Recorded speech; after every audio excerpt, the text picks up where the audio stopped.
Start करते हैं अपन आज के questions.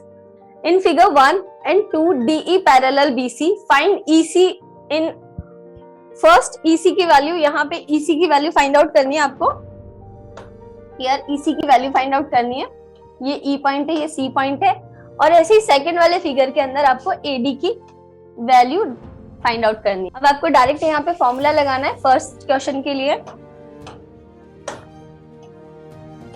AD upon DB equals to AE upon EC।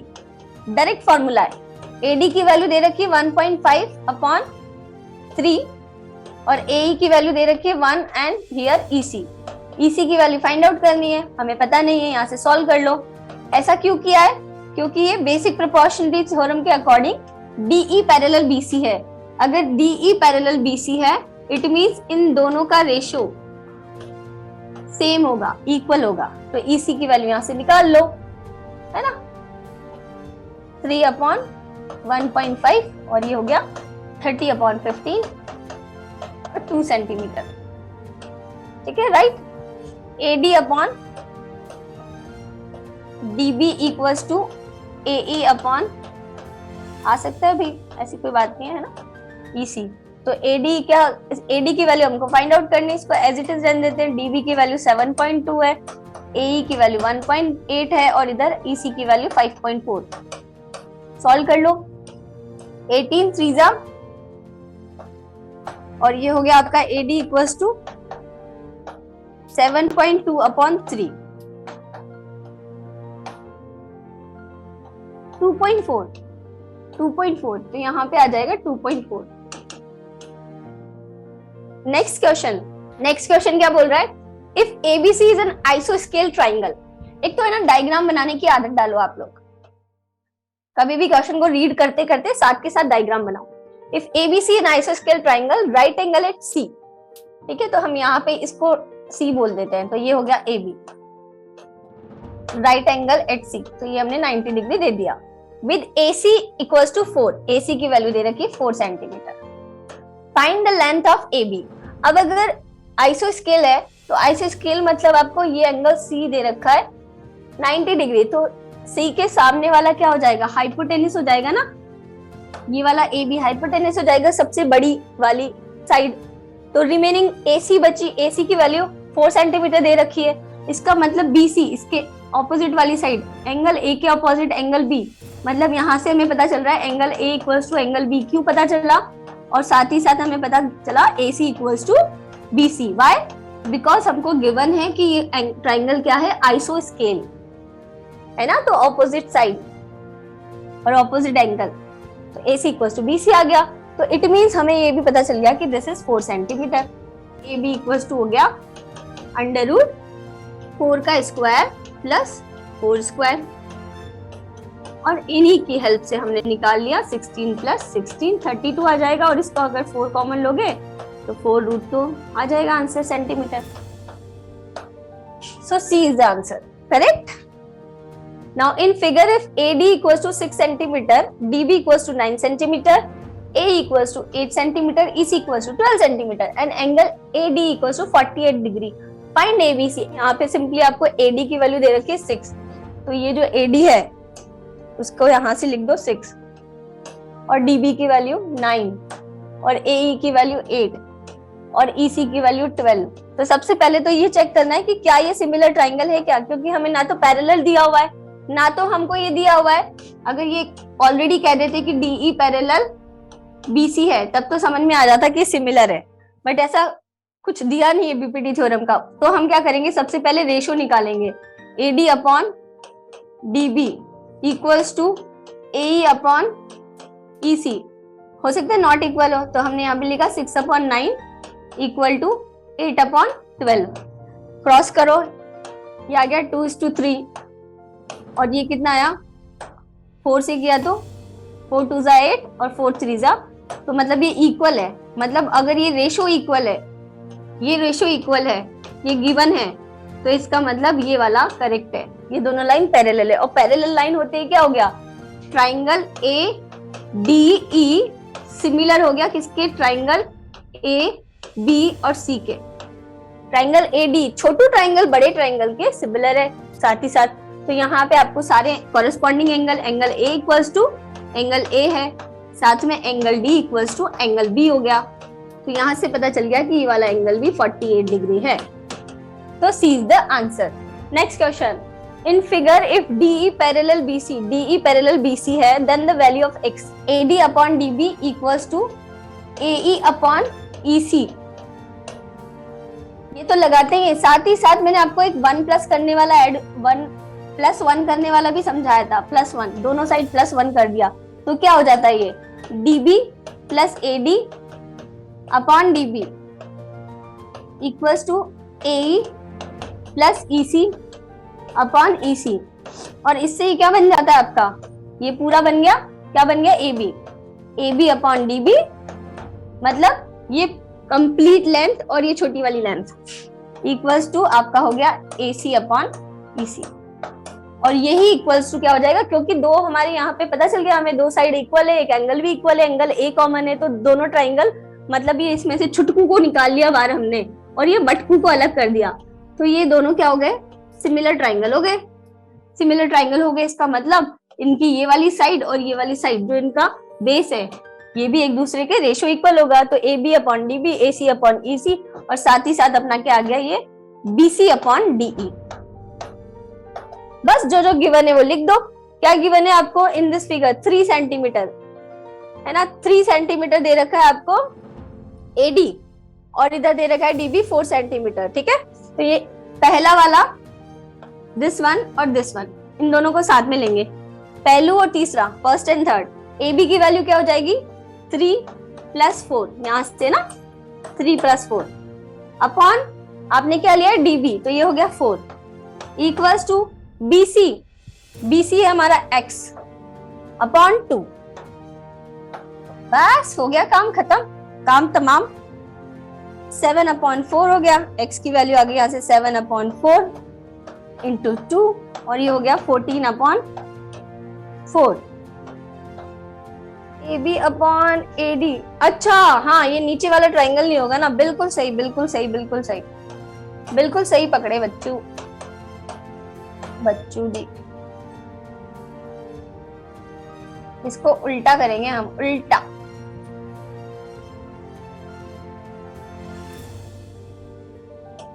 हमने गलत वाली साइड ले ली, तो यहाँ पे आपका हो जाएगा AB अपॉन AD,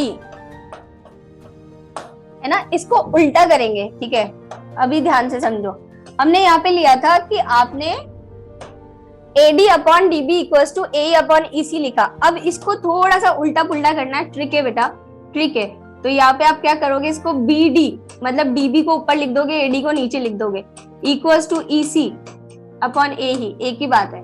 और फिर 1 प्लस इधर और 1 प्लस इधर, अब आपको मिल जाएगा AB अपॉन AD। ये ऐसा क्यों किया बेटा, क्योंकि हमने जो साइड ली है वो छोटू वाले एंगल मतलब इस AD और इस AB का रेशियो बताना है हमें, है ना। बाय मिस्टेक हम अगर DB ले लेंगे तो आंसर गलत हो जाएगा। तो AB अपॉन AD हो गया और इधर आपका हो गया ये AB के साथ है यहाँ पे BC अपॉन DE, करस्पॉन्डिंग लेंगे ना, करस्पॉन्डिंग साइड, और इधर आ जाएगी आपकी AC upon AE, corresponding side, ठीक है। क्लियर है। अब AB इक्वल्स टू 3 प्लस 4 आ गया और इधर AD इक्वल्स टू आपका 3 आ जाएगा।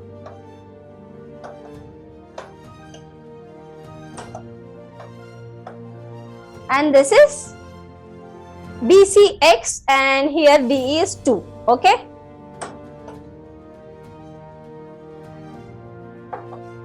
So X की वैल्यू निकल गई आपकी यहाँ से 7 अपॉन 3 इंटू 2।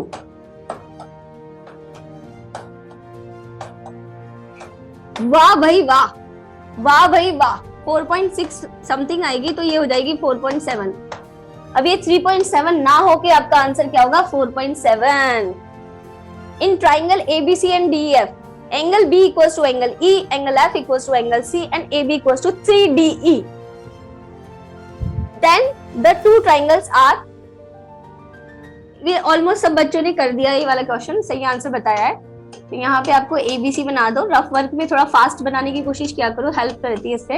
और ये DEF, अब बस आपको करना क्या है, angle B equals to angle E है, मतलब ये angle B equals to angle E कर दिया। एंगल F इक्वल्स टू ये angle F, suppose this is 1, this is also 1। Angle F this is 2 equals to angle C है, तो ये वाला एंगल हो जाएगा। Then AB equals to AB, ये AB अगर AB ये X है तो DE, अगर DE आपकी X है तो AB कितनी हो जाएगी, 3X हो जाएगी। इट मींस ये दोनों साइज में तो अलग अलग रहेंगे, बट क्योंकि इनके एंगल सेम है, दो एंगल अगर हो गए तो ए वाला क्राइटेरिया लग जाएगा आपका सिमिलर ट्राइंगल का, है ना। तो ये सिमिलर बट नॉट कॉन्ग्रुएंट, तो B is answer. Next question, if triangle ABC similar, triangle ABC similar triangle EDF and ABC is not similar to DEF. Triangle ABC similar to triangle EDF and triangle ABC is not similar to DEF. Then which of the following is not true? भाई बहुत नन्ना मुन्ना राई है, ये दे रखा है और ये नहीं दे रखा है, तो जो नहीं दे रखा है उससे हमें लेना देना ही नहीं है कुछ। Triangle ABC is similar to triangle ED और F, तो ये ट्राइंगल सिमिलर है, तो इनका रेशियो क्या होगा, तो बस यहां से निकाल लो, AB अपॉन ED इक्वल्स टू BC अपॉन DF। भाई यही तो कर रहे हैं हम, सिर्फ लिखते जा रहे हैं उसका, तीनों साइड का रेशो, इसका रेशो इसके साथ, BC का रेशो DF के साथ, AC का रेशो EF के साथ, AC का रेशो EF के साथ।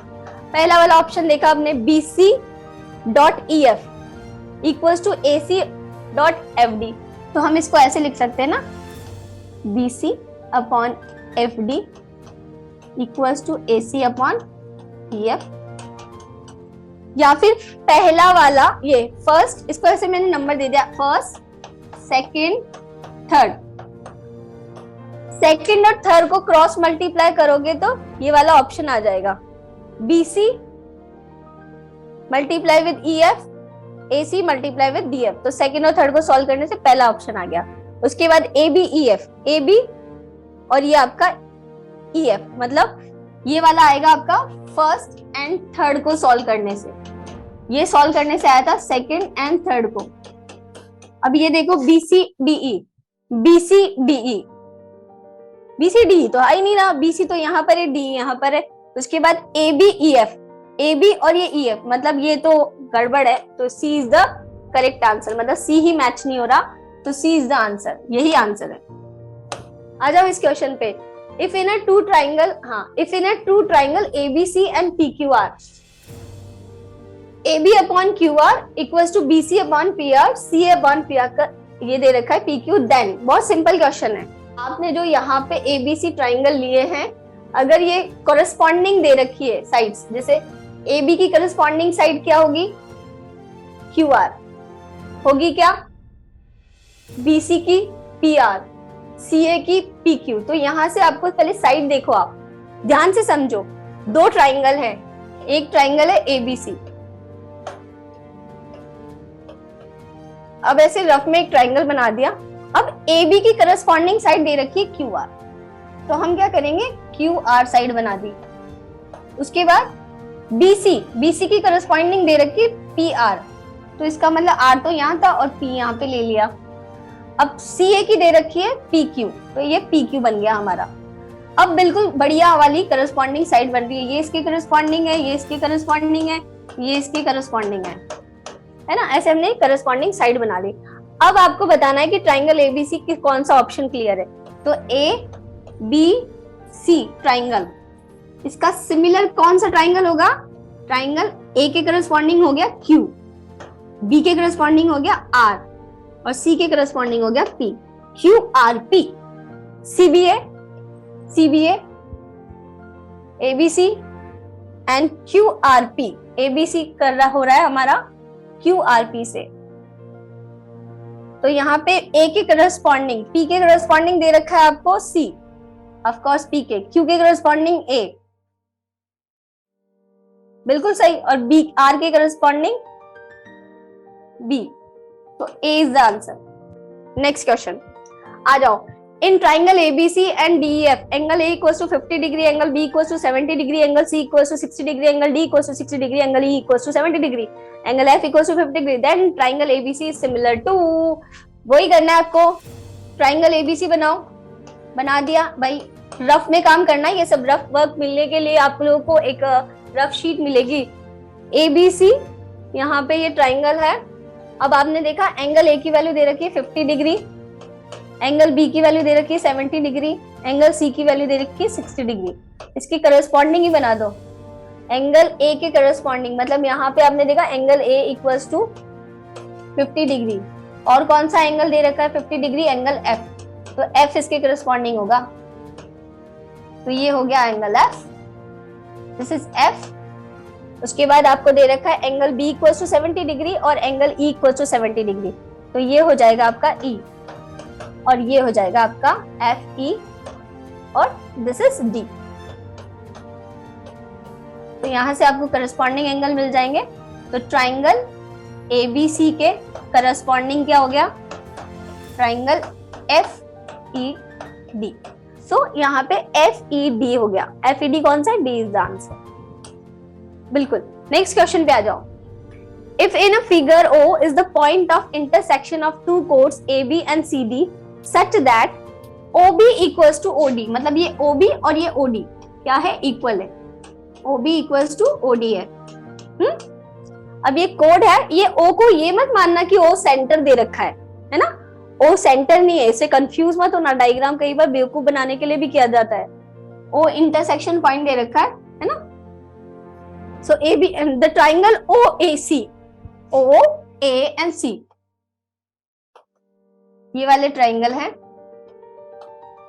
Triangle OAC and triangle OTB। Question के देखते ही आपने ये देखा कि OB इक्वल्स टू OD है, OB इक्वल्स टू OD आ गया, मतलब ये आइसो स्केल है, अगर दो साइड्स इक्वल है तो आइसो स्केल है, तो ये नॉट, ये इक्विलेटरल वाले तो ऐसे ही क्रॉस हो गए। अब बचे बी और डी, इसमें से अगर नॉट सिमिलर और सिमिलर का पता चल जाए तो हो जाए। अच्छा, एक थ्योरम थी कि एक सेगमेंट के अंदर बनने वाले एंगल्स, मतलब अगर हमने यहाँ पे सेगमेंट मान लिया, इधर वाला सेगमेंट, तो इसमें कौन कौन सा एंगल बन रहा है, एक ये एंगल बन रहा है और एक ये एंगल बन रहा है।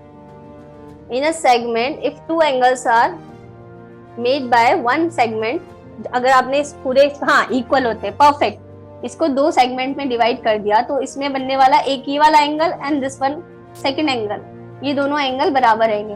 तो यहाँ पे ये अगर सेगमेंट है तो angle A equals to angle D होगा और angle C equals to angle B होगा। तो यहाँ से हमें पता चल गया angle A equals to angle D and angle C equals to angle B, और दो एंगल सिमिलर मिल गए तो ए वाला क्राइटेरिया लग जाएगा, तो आपको सिमिलर हो जाएगा, तो D is the answer. If triangle ABC D and E are points on AB and AC, AB and AC पे क्या है point, D and E, such that DE parallel to BC and A की value दे रखी है 2 centimeter, EC की value दे रखी है 3 सेंटीमीटर, बीसी की वैल्यू दे रखी है 10 centimeter, then DE is equal to. सिर्फ और सिर्फ कैलकुलेशन का कमाल है, अगर तीनों चारों फॉर्मूलेस लर्न कर लिया आपने कोई दिक्कत ही नहीं है ना। तो यहाँ पे ए बी का दे रखा है डी और इधर ए सी का दे रखा है ई, और D E parallel to B C, D E parallel B C आते ही आपको समझ में आ जाएगा, बी सी है 10, इसकी वैल्यू है आपकी, ए ई की वैल्यू है 2, ई सी की वैल्यू है 3। अब यहाँ पे ये दोनों triangle A D E similar है ट्राइंगल ए बी और सी के, बस दोनों ट्राइंगल सिमिलर होने से हमारे क्या मिल जाएगा, हमें ए ई का रेशो किसके साथ, ए सी के साथ, इक्वल्स टू डी ई का रेशो बी सी के साथ, बस हो गया काम। तो ये वही वाला क्वेश्चन है जो पहले था, बस थोड़ा सा ये मान लो कि वैल्यूज चेंज हो गई, ए की वैल्यू 2 दे रखी है, ए सी की वैल्यू होगी 2 + 3, और डीई की वैल्यू कितनी दे रखी है, एक्स मान लेते हैं, हमें यही तो निकालना है डीई, और बीसी की वैल्यू है आपकी 10, तो यहां से निकाल लो x equals to 10 × 2/5। 4 centimetre. Next question, if in the triangle ABC and DEF angle A is equal to angle E, both are equal to 40 degree, AB का रेशो ED के साथ, ये इस तरह से जब साइन आता है ना, इसका मतलब रेशो है, कंफ्यूज नहीं होना है ना, and equal and angle F is 65 degree, then angle B की वैल्यू निकालनी है। बना दो भाई, ABC ट्राइंगल बना दिया हमने, ये बना दिया हमने ABC triangle, angle A is equal to angle E, तो ये बना दो E, यहाँ पे E आ गया, ये F दे देते हैं, इसको D दे देते हैं, है ना। अब यहाँ पे बोल रहा है वो AB ratio ED, AB ratio ED, तो यहाँ पे D आएगा, इसका मतलब यहाँ पे D आएगा और यहाँ पे F आ जाएगा, ठीक है। AB ratio ED equals to AC upon EF, ये रेशियो हमको दे दिया, रेशियो हमको दे रखा है, इसका मतलब एंगल का पता लगा लो। अब एंगल का पता लगाओगे आप, यहाँ पे किस किस की वैल्यू दे रखी है आपकी, 40 degree, angle A is equal to, ये 40 डिग्री दे रखा है, एंगल E की वैल्यू भी 40 डिग्री दे रखी है, और एंगल F की वैल्यू दे रखी है 65 डिग्री। रेशियो यहाँ पे आपको इक्वल बता रखा है, इट मीन्स आपने अगर 65 डिग्री है, इस एंगल में 180 है, एंगल D की वैल्यू कैसे निकलेगी, 180 माइनस ट्राइंगल की तीनों सम एंगल सम प्रॉपर्टी से 40 डिग्री प्लस 65 डिग्री, तो ये आपको आ जाएगा। एक बार डिग्री लगाना मत भूला करो, अगर डिग्री नहीं लगाया तो रेडियन बन जाता है, हाँ डिफॉल्ट, ये डिग्री हमेशा याद रखना है। चारों ऑप्शन, एक सिंपल सा क्वेश्चन ऐसे भी आ सकता है, आपको 4 ऑप्शन दे रखे हैं जिसमें से 2 में तो आंसर दे रखा है और एक के अंदर ऐसा डिग्री नहीं लगाया हुआ, और आप उसको जल्दबाजी में करेक्ट करके आ जाओ। 75 डिग्री, ठीक है, तो 75 डिग्री आ गया आंसर, ये 75 है तो ये भी 75 हो जाएगा। जय राम जी की। नेक्स्ट क्वेश्चन कंप्यूटर स्क्रीन पे कुछ इस तरह से, in an equilateral triangle ABC if AD perpendicular BC then, if an equilateral triangle ABC बना लेते हैं। अब देखो यहाँ पे दिया हुआ है इक्विलेटरल ट्राइंगल, इक्विलेटरल ट्राइंगल का मतलब क्या हो गया, चारों तीनों ABCD तीनों साइड क्या होगी आपकी इसकी इक्वल, है ना, इक्विलेटरल ट्राइंगल दे रखा है तो इसकी तीनों साइड आपकी इक्वल होगी। सपोज मान लिया कि A साइड है तो ये भी A, ये भी A, तो ABC आ गया, तो A यहाँ पे आपने लिख दिया, है ना। अब AD परपेंडिकुलर BC, ये हमने यहाँ पे AD परपेंडिकुलर डाल दिया, 90 डिग्री का एंगल है, और ये कितना हो जाएगा A/2, A/2, AB square equals right angle triangle, कहीं भी दिखाई दे अंकल जी को भूलना नहीं है ना। AB square equals to AD square plus BD square, और यहां से आपको आ गया A स्क्वायर, A स्क्वायर तो AD की वैल्यू कितनी हो गई, AD की वैल्यू तो निकालनी है अपन को, है ना, प्लस BD हो गया आपका, इसको डायरेक्टली भी लिख सकते हो ना BD को AB/2, इतना लंबा ही क्यों करे अपन, है ना। यहाँ पे ये भी AB रहने दो, AB square equals to AD square plus AB square by 2, बस इसके से रेशियो निकाल लो, AB square minus AB square upon 2 equals to AD। अगर कुछ न्यूमेरिकल फॉर्म में देता है, एक और साइड में देता, हमने देख लिया कि सारे ऑप्शन क्या है, AB है, तो फिर हमको जरूरत ही नहीं ज्यादा दिमाग लगाने की, डायरेक्ट हम यहाँ पे कर लेंगे, ये 4 हो जाएगा, है ना, ये 2 का स्क्वायर, ये 2 का स्क्वायर, तो ये 4 हो गया, AB square minus AB square upon 4 equals to AD square, ठीक है ना, समझ में आ रहा है ना बच्चा, पार्टी,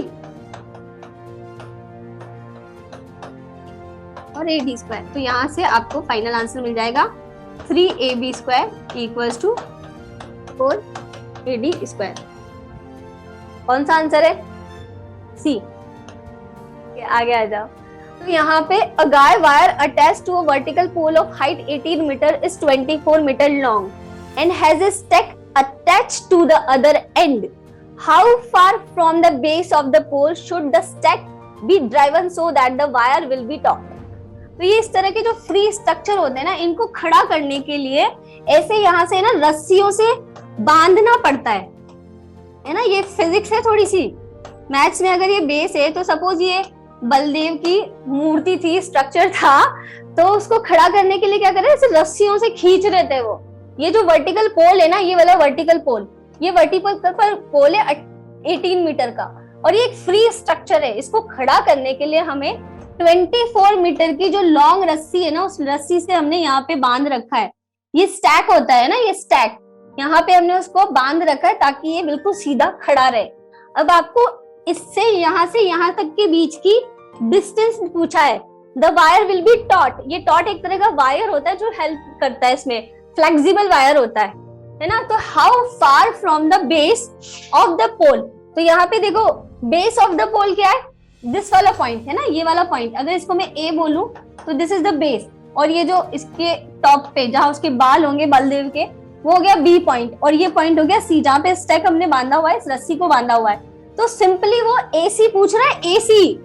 और ये अगर परपेंडिकुलर है ना, तो ये कितना होगा, 90 डिग्री का एंगल, एसी स्क्वायर प्लस, और ये वाला जो वर्टिकल है आपका AB, AB square equals to क्या है, BC स्क्वायर। यहाँ पे अगर इस डायग्राम में देखें तो AC स्क्वायर की वैल्यू कितनी हो जाएगी, AC की value under root BC square, मतलब 24 का स्क्वायर माइनस कितना दे रखा है आपको यहाँ पे 18 स्क्वायर। तो यहाँ से AC की वैल्यू निकल जाएगी आपकी, कितनी आ जाएगी, अंडर रूट माइनस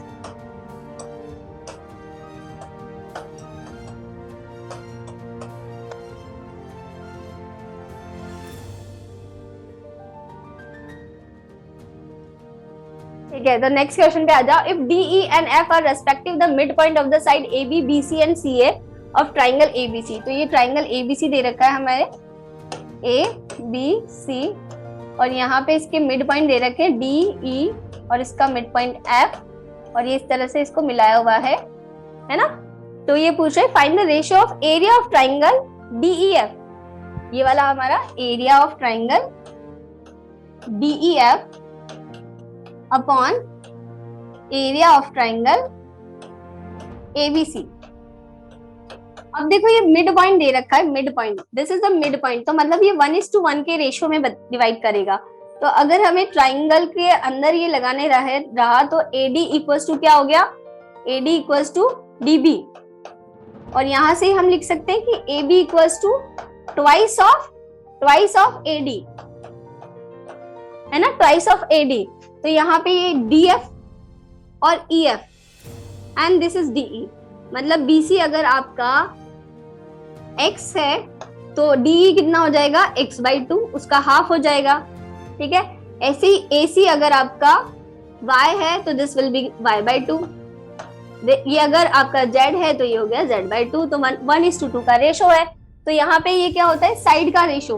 तो अगर इसकी DE साइड ले ली अपन ने, और इसकी D स्क्वायर अपॉन AB, ठीक है ना, DE स्क्वायर, D स्क्वायर और AB स्क्वायर, सही जा रहे, ट्राइंगल DEF और ABC, है ना, मतलब उनकी साइड का रेशो DEF, बिल्कुल सही है, बिल्कुल सही है, नो डाउट। वो बस ट्राइंगल उल्टा है ना, इसलिए हमको लग रहा है कि वो सिमिलर नहीं होगा, बट बिल्कुल सही है। तो ये हो गया 1:2 का होल स्क्वायर, तो 1:4, 1:4, A is the answer. Next question, if triangle ABC similar to QRP, area of ABC upon area of QRP equals to 9:4.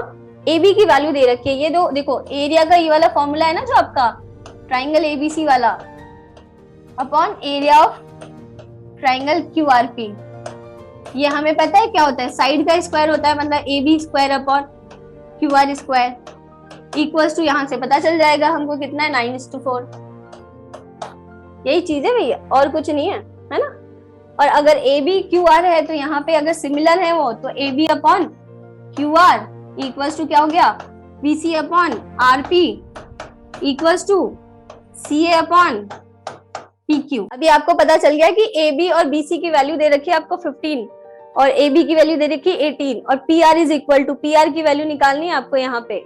अब यहाँ पे देखो AB upon QR equals to 9:5 दिया है, यहाँ से आप निकाल सकते हो कि AB अपॉन QR कितना हो जाएगा बेटा, स्क्वायर रूट लोगे तो स्क्वायर रूट लोगे इनका तो ये कितना हो जाएगा 3/2। अब ए बी और बी सी की वैल्यू दिख रही है, पी आर के लिए पूछा है। पी आर के लिए क्या निकालना है, दिस आर पी बोलो या पी आर बोलो एक ही बात है ना। तो यहां से हम कर देंगे B C upon P R equals to 3:2। ठीक है, बीसी की वैल्यू दे रखी 15 सेंटीमीटर, तो 15 centimetre upon P R equals to 3:2। इसको सॉल्व कर लो, यहां से पी आर निकल के आ जाएगा आपका 15 मल्टीप्लाई विथ 2/3।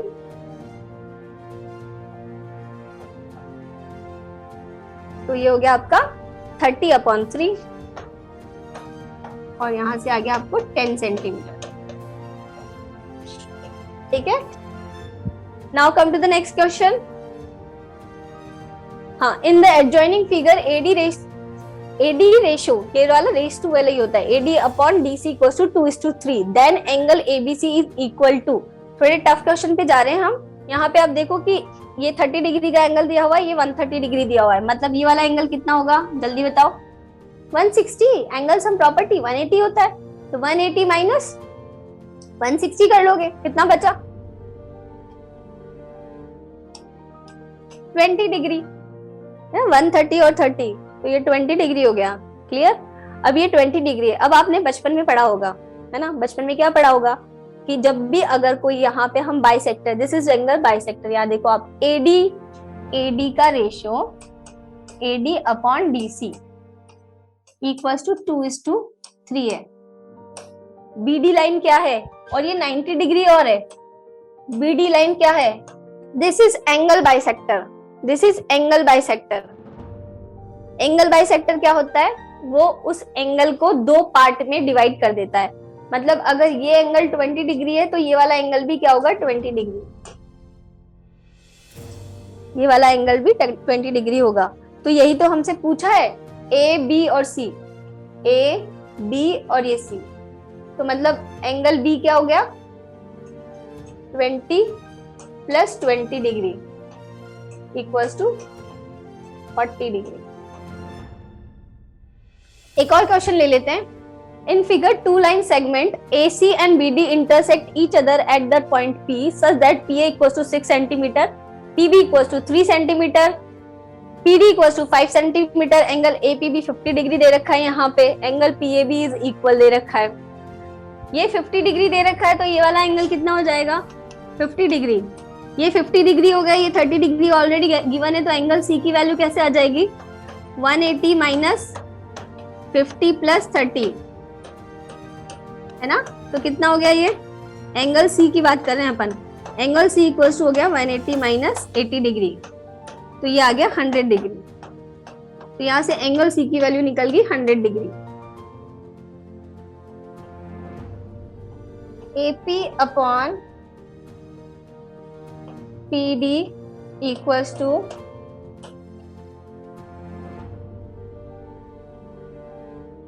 एपी 6 आ गया, अच्छा PD 5 है और BP की वैल्यू कितनी है 3 और PC की वैल्यू है 2.5। तो यहाँ AP अपॉन PD 6/5 3/2.5, तो ये कितना हो जाएगा, ये वाला कितना हो जाएगा 100 डिग्री। एंगल PBA, तो this will come 100 degree. So D is the answer. वैसे तो डायरेक्टली हो जाएगा, इसके करने की जरूरत नहीं है ना।